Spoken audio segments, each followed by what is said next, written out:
going on, winners? Mike here with episode number 18 of Ghost Armor. Today we are going to talk about multipliers and diminishers. This is something that's been very rampant in my life for the last few weeks. Family members, friends contacting me, telling me about stories, horrible stories at the workplace, about people with a certain mindset and what we call diminishers in the workplace that are making life harder for employees and for people than it needs to be. Liz Wiseman wrote a very phenomenal book on multipliers and diminishers. And the first thing is to define them both. So what a multiplier is, multipliers are winners, great people, solid leaders of character, value, and integrity. They almost bring a light anywhere they go. They attract the best out of people. They magnetize people towards their direction. People want to work for them. People do things for the multiplier, not because they have to, but because they get to and because they want to. And they want to give them the best. They put them in a position to stretch their comfort zone, but not to the point of deterioration. Unlike the diminisher, where they like to self-promote, they cause blame, run away from responsibility, and almost have a tyrant mentality within the workforce. They crush, diminish, and promote this eggshell environment. So the team, whatever team that they are running or leading, unfortunately, they don't end up living and working to their most optimal level of performance. Gary Vee, I know, is a huge advocate of actually getting rid of the diminisher, no matter how talented or professional they are, because they crush the 10 to 15 to 20 people that they're actually leading. This is the worst thing that you could be doing, and the diminisher needs to go. So now we know that there's multipliers and diminishers. What do we do about it? Well, there's tools and equipment and things that we can do to put yourself in a position of success and defense against the diminisher and or tyrant. First thing is boundaries, or just learning and growing and developing and investing in yourself.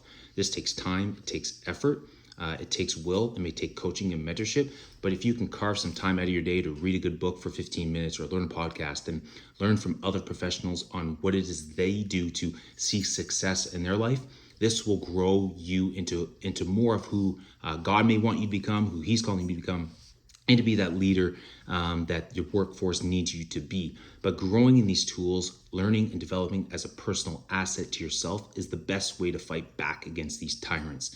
And the other thing is, I mentioned earlier very briefly, is boundaries. When you grow in confidence, which is time and effort, you can learn to put these tools like boundaries or speaking up for yourself or just standing on your own values, which is something that I don't think we talk enough about, is having values. And as a result of values and boundaries, no matter where it is or what position that these people have in the workplace, they can't come in and step into your life and do what they do.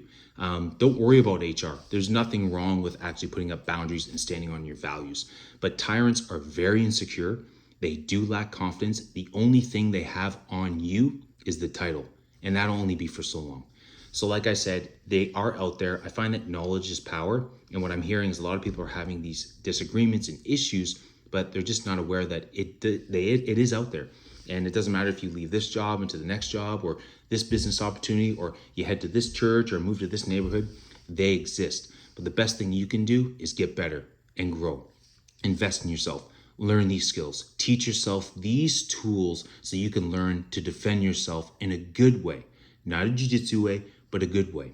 Anyways, these are multipliers, diminishers. Liz Wiseman, I'll put a link in there below, and you guys can comment and like and suggest what you would like as well. And we can dive deeper into this at a later time. But she wrote a phenomenal book on this, actually called Multipliers, and that's where I learned about this whole thing. But the workforce, the business force, life at home, there's diminishers and there's multipliers. What you want to strive towards, you want to be a multiplier. You want to go out there and be a leader, believe in people, bring the best out of people, be yourself such a magnet that people actually want to come work for you and do what they can for you because you believe in them. And a diminisher doesn't do that. Eggshell environment, insecure, lack confidence, they hold a title, and they just self-promote, and it's no time for that anymore. So let's do what we can. Let's step up as leaders. Let's continue to go out there and do what we can do. I hope that helps just bring understanding and perspective and also some tools to help you guys go out there, become your best versions of yourself, and take it all in. So appreciate you guys. Thanks for listening. We'll talk to you later on. Bye-bye.